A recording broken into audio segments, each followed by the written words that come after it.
So let's come to your work life, which is PR, of course, starts with PR. So आज के time में अगर PR और branding को देखते हैं तो what is more important according to you? Is it credibility or visibility? So again, both are go hand in hand, but honestly, credibility supersedes. Because visibility without credibility is just noise, and credibility without visibility is silence. So today, if you're credible and you're not visible out there, so hence I always say it has to be very strategic and very sustained.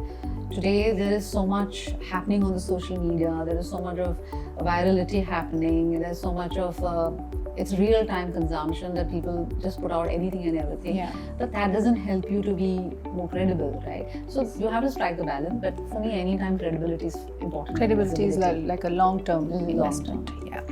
So in your experience, startups या influencers सबसे बड़ी गलती क्या करते हैं when with the PR mistake specifically, जब वो सिर्फ viral होने पर concentrate करते हैं? Yeah, as I said, because, you must have seen such cases, right? Yeah, and for them it's all about कितने followers हैं, कितने likes हैं, and it's very sad. I'm sure you were aware of the situation where one of this young influencer, she committed suicide because suddenly her influences dropped down, and they don't understand the algorithms. It's not about your likes have reduced or your followers have reduced because everybody is monetizing on that. It is how impactful you are, how engaging you are, how meaningful your content is, how you're able to. So I also personally believe that today even I'm able to make a difference in one person's life. For me, that's my biggest achievement. I have given back to this place where I'm coming from, and I probably didn't have somebody like that when I was going through the situation. But today I can be that person, right? So this is really my advice, especially to the Gen Zs, because they're very smart, but easily influenced also, and you need to be focused on what you want to achieve and how you want to achieve, not just go with the trend. Yes. Yeah. So, can authenticity really survive? So, if we talk about only authenticity, will it survive in the algorithm-driven world? See, it's a choice again you're making for yourself. It also reflects who you are as a person, or if it is not authentic, if it is superfluous or superficial rather, it is very temporary, because you've seen the rise and the fall, and when the fall happens, it is way too difficult or bad for a person to even accept it. But if you're authentic in the long run, you will always find the results of being authentic. You will stay true to your character. You will stay true to your ethics. You will stay true to who you are, or the kind of work you want to do, or even the brands you want to endorse. So also the content will remain. There will be longer shelf life. Otherwise, it's the copy, right? I mean, today so many times you see that it's a trend, so सब लोग वही कर रहे हैं, and you will just temporarily enjoy it, and you will move on. You will not even remember the person. How often do you remember the names of? There were a few influencers who started big and grew big and who remained authentic. You remember them still, and they still have a big, numbers. But a lot of them today, the rise and fall is very fast. So for me, it's about being authentic. It's about being true to who you are, and exactly. But everything has become so transactional, Meena. It's all about how easily and faster can I monetize. Exactly. It's like so you are willing to take the shortcuts. Yes. You're willing to compromise on your own ethos and value system. We've seen like people falling into traps, people, accidents are happening just because they want to be viral. Correct. Overnight success, right? And it because dies down. Validation. See, today, I shouldn't say this, but even when you're growing up, you're always seeking validation. I mean, kitna bhi, I'm sorry, but I'm not this woke feminist. I'm not but I personally believe that even from childhood, we are so brought up, and not because our family is telling us, but it is it's a conditioning that we want validation. We want validation from our fathers, from our brothers, from our sisters, from our mothers. There are so many relationship issues happens, because you don't get that validation from your own, families, or as you grow up, it's your bosses or it's your husband or partner or जो भी है. तो ये क्या होता है in social media, you're getting instant gratification. Yeah. So that instant gratification is like a high. Yes. It gives you the dopamine. But there are better things to give you the dopamine effect. You don't need to. And when it dies down, for some down, reason, then you're not able to you just lose hope. You lose hope. You're depressed. You have anxiety. You have a lot of mental health issues. So I think that is very, very important for you to always take a pause and reflect. So इतनी success के बाद भी why do you think women doubt themselves like so much? Conditioning, self-doubt. You don't believe in yourself. You're not confident. You're not. You think that without a support system or without somebody constantly appreciating you, you will not achieve. Validating. Yeah, or validate you. You will not achieve. Yeah. So, but I'm not saying that your confidence has to be an arrogance. You also have to have humility, which is very, very important, but it keeps you grounded. But you have to work on this. A lot of us, I see this in young children, especially young girls, who are in school. Some of my children's friends, and I'm like, where is this coming from? They are privileged. They have modern parents. Yes. What we grew up in our childhood with conventional parents and limited opportunities and choices. Today it's much better. But it's getting worse. It's getting worse. Because you're just not happy with who you are or what you have. And this self-talk, as I said, should be done to help you get out of that in a better place. So is it probably because the kind of world they are living in, the younger generation, is more on their tabs, it's more on their phones, and they see all the flashy life around them, they see I'm not good enough. Yeah, exactly. That's what is causing. And they believe in it because they don't know the reality. And the reality is far different. Yeah. And they don't want to work hard to achieve it. They want success overnight. Even so anything normal is boring. Yeah, normal is boring, and they don't see the struggle, right? They see, even if like my younger one, he loves rapping and he really wants to be a rapper and from a very young age. But when I sit and talk to him about, you need to learn, he also is composing music, that you need to learn instruments, you don't understand, mom. You look at this rapper and I said, but that same guy you're saying today is successful has gone through a lot. Yes. You need to put in the hard work. Nobody talks about the journey. Nobody talks about the journey, and they don't want to listen. Yes. The attention span is also so less. Correct. And unfortunately, COVID also really, spoiled it all for them. So you also have to be a little kind and be empathetic, but at the same time, you also have to handle it with a bit of a strictness, So it's a challenge. It's really a challenge. We all have to maneuver it. We have to also understand from their point of view and not really make them feel alienated, because then they will not open up to you. Because the minute they realize that this is not a conversation I'm enjoying, or she doesn't get me, she's not coming to that level. Then I will just shut myself. Yes. Because they don't want to, have any of these conversations. मेरे time पे तो अलग ही था, There was no room for conversation. You don't have to start it is, or दो चमाट देखे, they would get you to do. But today you can't do that. You can't do that. You have to get it at their level, make them understand, show to them, show them that right path. But it's a lot. Yes. So you're an entrepreneur, right? So for women entrepreneurs, what is one thing they should unlearn to grow? Like not a very fast growth, but of course growing in a long time and being successful. What is that one thing they should unlearn? So for me, this has been a great learning curve. The point in my life that I decided to quit my job, I was in leadership roles, I worked across agencies, I love my work, I love my profession. So it was really, my passion which drew me to take the entrepreneurial side. But a lot of them said, are you out of your mind? You're doing it at a point where you're going through a divorce and, you have growing up children, you need the stability. So one is when you're an entrepreneur, you're not going to get that stability. Yes. So you have to be obviously prepared for that. Secondly, you just while you go with the flow and you enjoy what's happening, there's also a lot of times you need to invest back in upgrading your skills. Yeah. You know, because a lot of things that you have done in the, earlier on may not necessarily have the same relevance. There's so much happening. The technology is changing. The world is opening up. You need to, be updated with that knowledge, with the skills. You are driving your organization. Yeah. You're also, going for meetings. You have to be equipped with that knowledge, that understanding. Yeah. You have to take along your team with you. So it's a very, I always say that when you're working, you have a team. And your PNL is taken care by, well, of course, I was driving my PNL. I used to, be very focused on business development. But I used to not get bothered. I need to hire somebody. I would, put a mail to HR and say, "Mujhe hire karna hai." Yeah. As long as it's sitting within the budget. Or there were people who would do different things. So you had a team.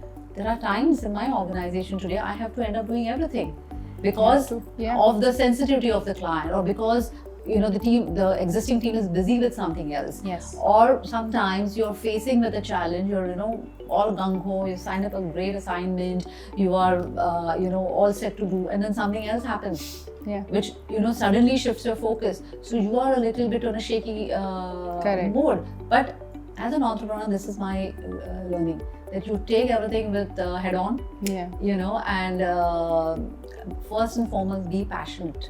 Only if your soul is being nourished by the work you're doing, you're passionate, you come back home with that smile, ready to go the next day, battle on, then I think you've got it right. Yeah. So keep unlearning, relearning, and being more adaptive, I think, too. Being more adaptive, agile, equipping yourself. Mm-hmm. You cannot sit back and say, I did this 20 years ago, or you also today, there are a lot of youngsters who are getting into this space, whichever pace. Like even say, for example, in PR, there are no barriers. So anybody can wake up and say, I'm starting a PR agency. Yeah. And you cannot be like a blind folded horses with a blinker and say, oh, I'm good at this, so I'm good. You have to also see what the other person is bringing to the table. Right. There are new strategies, there are new way of doing things, there are new, learnings from them that you can adapt, case studies. How do you stay relevant? Mm-hmm. So that is very important. Observe, absorb, and keep learning. Keep learning, yeah. So about She Dares, would you want to share something? Why and how did you start it? Yes, it's very close to my heart. I really hope I can do a lot more than I'm doing currently. But She Dares happened, or to me, I would say, for my own personal life, when I decided to quit and start my own, I realized that the support is very less. As always, people are judging you.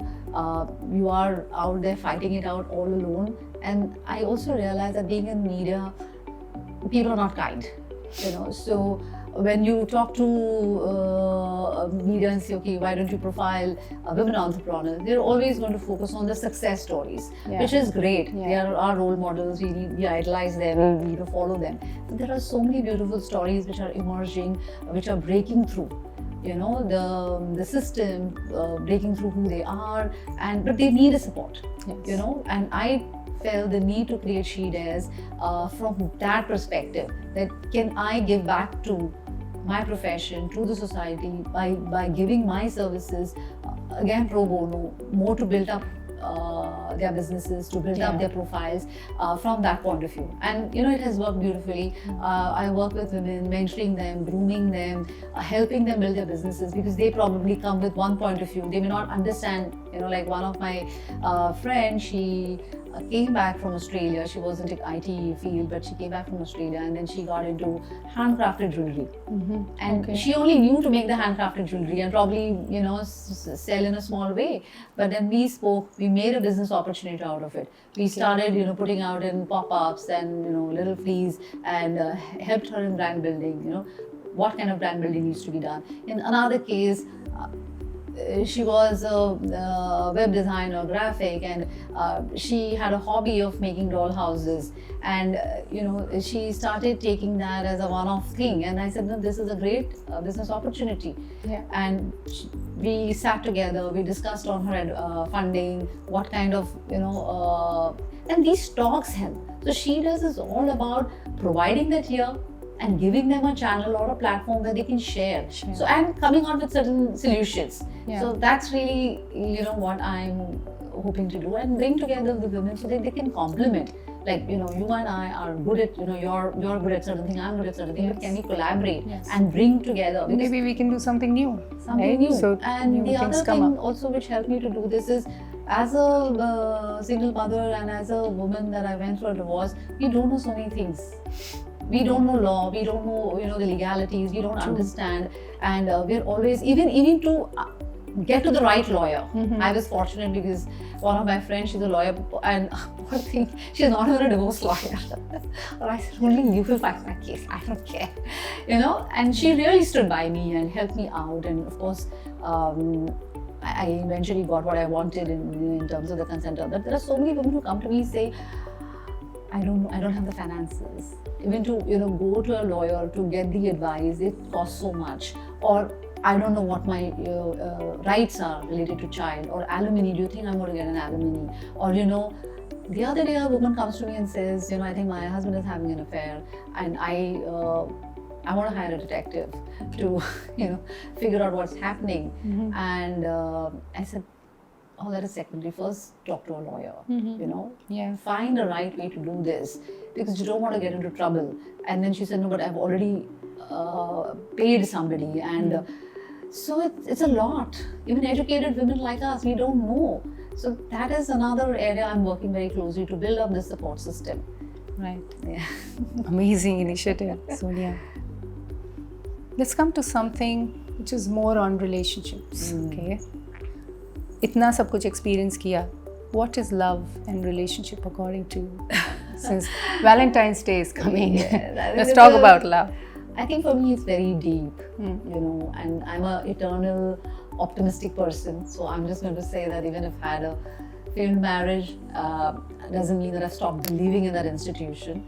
I've always been a romantic, and I've always fantasized about love and relationships. But today it's more mature.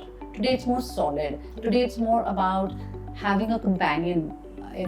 Marriage is secondary, if as and when it happens, I don't know. But today I'm more open towards looking at this in a very holistic way. And I think there are no right times, but I think if it's meant to happen, it will happen. If you find the right person, you should give it a second chance. I've seen beautiful stories where people have had second marriages, second relationships, and it has really worked well, for both of them. So I think it's also about being your happy place and being a safe place to be. That's what really love and relationship is all about. Because today at my position, a lot of people get intimidated because they see a very strong, independent woman who's running her business, who's running a home, who's investing in properties, who is confident. So they also think, why does she need a man? I mean, why does she really need a man? But it's not about a man or a woman. It's about having a companion, with whom you can share your yourself, in its truest sense. Correct. And not feeling shy or not feeling inhibited or not feeling, I need to hide this or I need to be fake about this. So I think that's the beauty. And as you grow old, like I'm going to be 53 this year, and I'm happy to even share my age, is because of the confidence I have. That going forward in the next 20 years of my life, can I have somebody who I can travel with, who I can have a social status with, who my children will respect, and they will think that yes, my mother is safe for this person, she's truly happy. I think we all need to give ourselves that chance. Which brings me to a very interesting question. It's not out of my list, but if you're talking about Sonia when she got married, you had a love marriage, and to Sonia today, okay? If somebody proposed to you long back and you got into this love marriage, you had a marriage, then you guys broke up, today when somebody reached out to you, what are the things that you will do differently? What will Sonia do differently? Very interesting question. I'm really not prepared for it, but I would love to answer this, because I think when I got married, the only thing I saw was I want to have a happy married life, and everything else is secondary. And I met this person, I knew this person, we were studying together in MBA. I felt genuinely that he's a genuine person, and I believed in love at that point in time. But I also realized today that love at every point is different. Yeah. So even if you're married today, for people who are married and it's all good, doesn't mean that. So you fall in love at 20, or even if it's an arranged marriage, what it means to you at 30, 40, 50, it's going to keep evolving. Yes. Right? So it's never going to be constant. So a lot of us actually hold on. When we met at 20 or 25, you were like this, and love was like that, and now you're not the same. Yes. But love has changed. Yeah, it Today, evolves. it evolves. As human beings, as physically, mentally, we've evolved. Yeah. Our personalities have evolved. We've children, our exposures have changed. So a lot of things change, and I think we should allow those changes to also come in that relationship. Yeah. We're very hard, we hold on to things. So I think that is my learning today. And today, if I find somebody with whom I want to spend the rest of my life. So if I were to say 3 things that you will look at while committing. Again, I say it's about trust, respect, and also space. For me, love is that. Love equals trust, space, and respect. Because, like earlier you do love ke under the definition of love, you do silly things. Yes. And that mattered, Oh, did I get a good surprise for my birthday? Yeah. Or, But today, I think even as a couple, if you allow each other, like it could be, I'm going for a solo trip and enjoying. Yeah. You're going with your boys gang and having fun, and you still, enjoy those moments. Yes. I think that matters now. For me, that's important. Now that you're more secure in yourself. Yes. So depression या loneliness हर एक female की life में आता है, mails की भी life में आता है, सबकी लाइफ में आता है. How do you deal with that? Like any tip for us? So honestly, it's a very deep and a very wide subject, and I have personally gone through this phase of my life initially without realizing it's depression, because when I started going through this, it was postpartum depression to begin with, especially after my second one. Even after my first one, I faced it. But at that point in time, everything was hunky-dory, great marriage, support system. So I didn't pay much attention to it. The second time around, we were already going through a lot of issues at home, and it became more, difficult to handle it. Didn't give attention, didn't understand what was happening, to the point when finally my ex-husband moved on. I was suicidal. I used to have sleeping tablets in my drawing table. Every night I would tell myself that I can't take it anymore and this is it. And from somewhere, I think it was God, I kept getting this inner strength. Looking at my children, I said, no, this is not what I want to leave them with.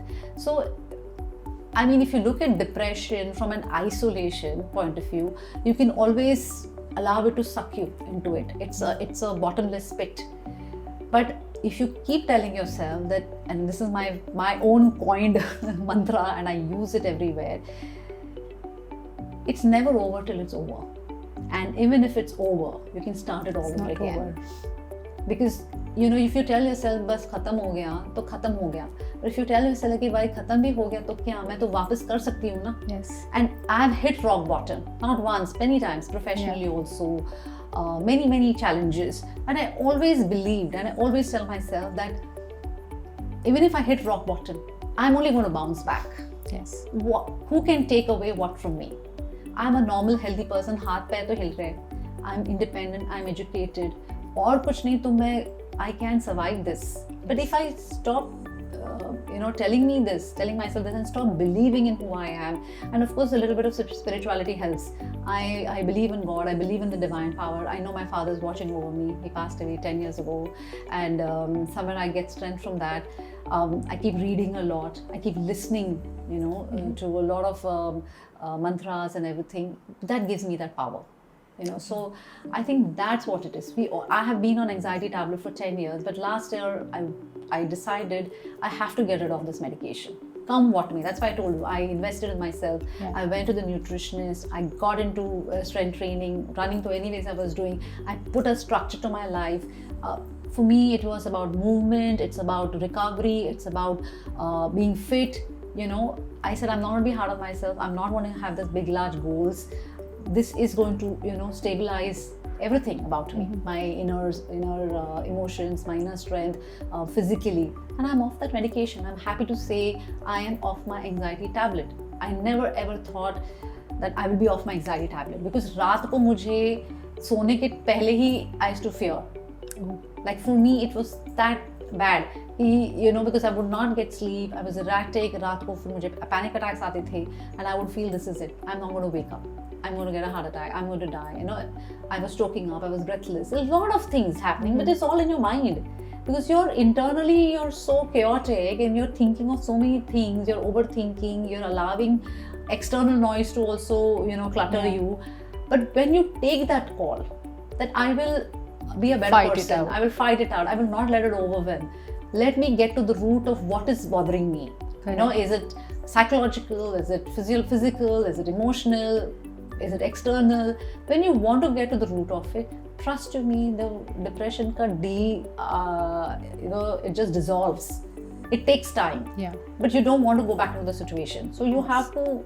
So it is a lot. I mean, I don't want to make it sound very simple. People who go through it, it is a huge challenge. But you are the only person who can help you to get out of it. Correct. You know, otherwise it becomes like a addiction. Yeah. You know, self-valuing, sorrow, वो अच्छा लगता है. You know, रोना धोना हम हमेशा use करते हैं. You know, we talk to you know, our friends and family thinking that, you know, we'll get attention. You know, we have someone to talk to. But beyond a point, what? Victimizing yourself becomes a habit. Not just victimizing. One is victimizing, but the self-valuing, you know, this self-pity. Self-pity. It becomes addiction because and you know, also a lot of people I feel use that to not really do anything. Correct. Because एक complacency आ जाती है, एक lethargy आ जाती है, एक situation ऐसे होता है कि नहीं, you know, this person is dealing with depression or this person is anxiety, तो उसको कुछ मत बोलो, तो कुछ भी trigger हो सकता है, and somehow you start enjoying that, or you feel that it's a great excuse, or you find a reason, you find a valid reason to not really face a lot of things, or not do, but you have to look yourself in the mirror and say, is this what you want? Is this how you want to become? Do you want anxiety or depression to overwhelm you and take over your life? Because eventually it does. Yes. It does.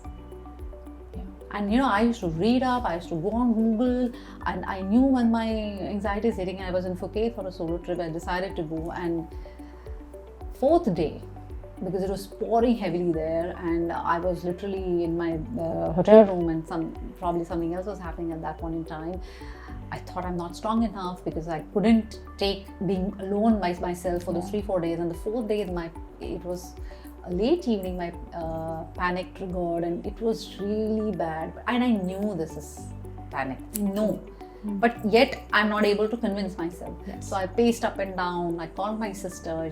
Obviously my sister knew what I was going through and dealing. She spoke to me. She tried to, you know, divert my attention.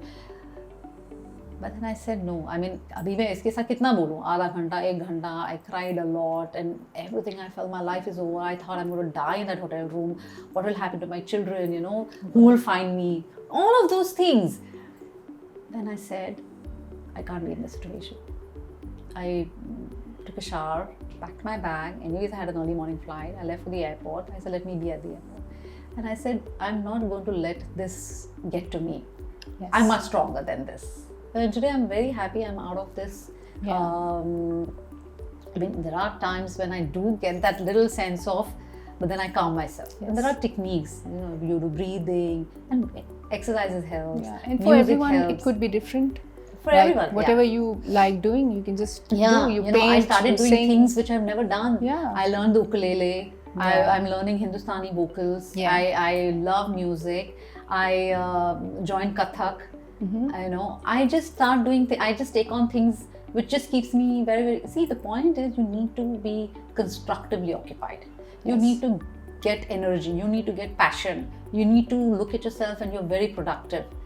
आजकल boredom भी इतना है that people are just getting bored, and there is no fix. Keep scrolling and keep looking at your life and not liking it. And not do anything, not take charge of your life. How does it help? And then of course, then you call it depression and anxiety. Young people, I feel so sorry. At least at 53, if I'm getting anxiety and panic, I can say I've gone through a lot, so I deserve to probably do it. But so many youngsters, and of course there are pure medical cases, and we need to give them the support and empathy, but you have to take that decision for yourself. Yes. Sorry, I think I'm just going on a lot. No, it's lovely listening to you, Sonia. It's so inspiring, and I think when our viewers are going to listen to it, there's a lot of learning there. I hope so. So we'll do a quick rapid fire now. Strength or softness? Soft strength. Soft strength. Wow. Success or peace? For me, peace is success. Okay. Because at the end of the day, you however successful, and if you're not at peace, then nothing matters. Nothing matters. अकेले run करना या crowd को lead करना? I like these rapid fire questions. So, I'm a natural leader, I feel. I love to lead people, motivate. I have fortunately been, very closely associated with Pinkathon, with Milind Soman, who has been a great inspiration. He's my mentor. So obviously I have led a crowd, even at professionally I lead. But when it comes to my running, I love to run alone, because I think that's my time with my own self, with my God, and I enjoy running alone. I don't run in crowd. So I ran a lot of marathons, I did a lot of events, but now I've stopped that. Okay. I'm focusing more on individual running. एक failure जिसे आप proudly own करते हैं? As I said, I grew up as a child wanting to be, I'm a very sensitive and emotional person. So for me, happiness is very, very important. So I grew up thinking that, मुझे सबको खुश रखना है. Right. If I keep my mother happy, my father happy, my sisters happy, my friends happy, then it's all going to be great. Then kuch problem nahi hoga, there'll be no issues. So I think I just probably imbibed that in me as I grew up, and I think that also has reflected in my relationships, especially my marriage. And I always, because of that, I accepted anything and everything. Because whether it was my in-laws or extended family or my ex-husband or my children, even at office, even at workplace, I took on a lot, thinking that I don't want to say I was a people pleaser kind of a person, but I don't like conflicts. So uske liye, I was just trying to... You like doing it for others. Yeah, I just feel happy. What happened in that, it obviously, a lot of it came on to me. Yeah. I was always treated as a secondary. I was not given the priority or what I wanted to say. People take you for granted. People take me for granted. They think, "Arey, ye to kya hai? Isko koi farak." But they didn't care about my emotions. Right. A lot of trust issues started happening. So today I take a stand. I think while that has been a failure, but I own it because that has made me who I am today. I can accept it. I don't feel sorry about it. That was who I was then. But that has also given me the strength to become who I am today. A lot of learnings. Yes. Running playlist, Bollywood or your pure silence?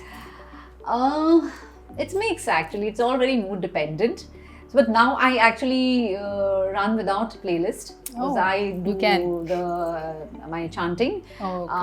But when I really want that pep up or I'm going for a long run, then it has to be high-end music, Bollywood. Favorite playlist? Or when I started running, the song that really encouraged me, pepped me up was "The Eye of the Tiger." Oh, so yeah, that's my favorite too. Favorite. And then was Roar. So I think these are the two songs very, very favorite. But now I think it's more silence. Okay.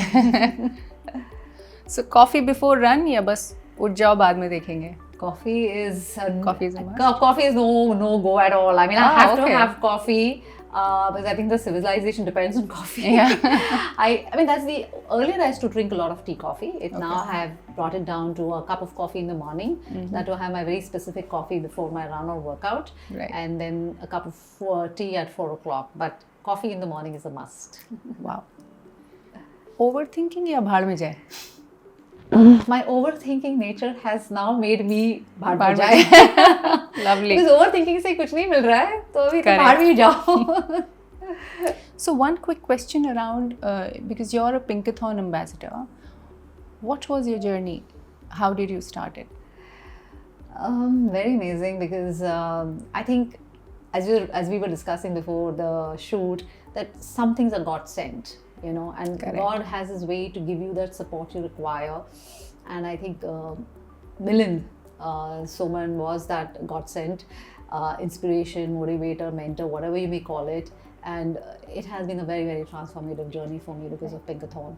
So, but to go back to what really, or I think I should give credit to the rightful people. When I was going through my separation, and that was probably Jan 2013, my son was hardly 8 and a half. My younger one was 2.5, and it was 1st Jan 2013, and we were just sitting over the dining table having breakfast, and you know, I was getting some complaints from the school because the child was probably going through something. I was not understanding that because I was so much into my own sorrow, and I thought, "Bachche unko kya samajhta hai?" You know, they were also getting impacted. Yes. And so let me just quickly finish these sentences with you. Yeah. Women are not weak; they are invincible. invincible. Success के बारे में women को सबसे बड़ा झूठ जो बताया जाता है वो सक्सेस के बारे में सबसे बड़ा झूठ सेल्फ डाउट ही है. Because I think before even they can think of success, you question yourself so much that the limiting beliefs. Yeah. One thing men should definitely understand about women, that they have the soft power. Like I told you, soft strength. Yes. अगर मैं अपनी younger self से बात कर पाती तो मैं ये कहती. I can do it. One habit you want to unlearn but you secretly enjoy.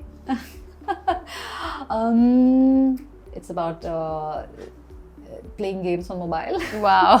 But I think I do it to give that little bit of break in my routine, you know. Yeah. And of course, these are meaningful games like, you know, word crosswords and Sudoku, but I enjoy it, you know, and I enjoy my solitude. So, but you know, like my son gets irritated, you know, he says, "What are you doing? And you tell us not to scroll." I said, "You are scrolling, and you're there for 5 minutes, and you get to hear all this, you know, because this is my way of just unwinding. Yes. I need to unwind, you know." So, yeah, but sometimes I feel, is it even required, you know? Yeah. But yeah, so it's okay. It's been a lovely conversation, Sonia, and so I don't want this to end, to be honest, but you definitely need to take this break for you. I've been asking so many questions for a long time. So one message for our audience. Believe in yourself. I think we are unstoppable, unbeatable. As I said, we are invincible. There is absolutely nothing that will deter us. So whatever happens in our life, these situations will come and go, but that do not make us who we are. You know, we are far beyond our labels. Have confidence, stay fit, you know, stay healthy, stay happy, and make that as your life mission. Thank you so much, Sonia. It was lovely conversation. Thank you, Meena. And we want to talk to you more maybe in future. Yes, we should stay connected, and I don't think this should be just like a one-time podcast. You're a strong, wonderful, lovely woman. You are now the medium for so many women out there. Thank you so much. Continue with what you're doing, and any support you require, or for any of your audiences, I'm always here to mentor, guide, even talk and to listen, because I think together we can do so much more. We can. Thank you so much, Sonia. Thank you.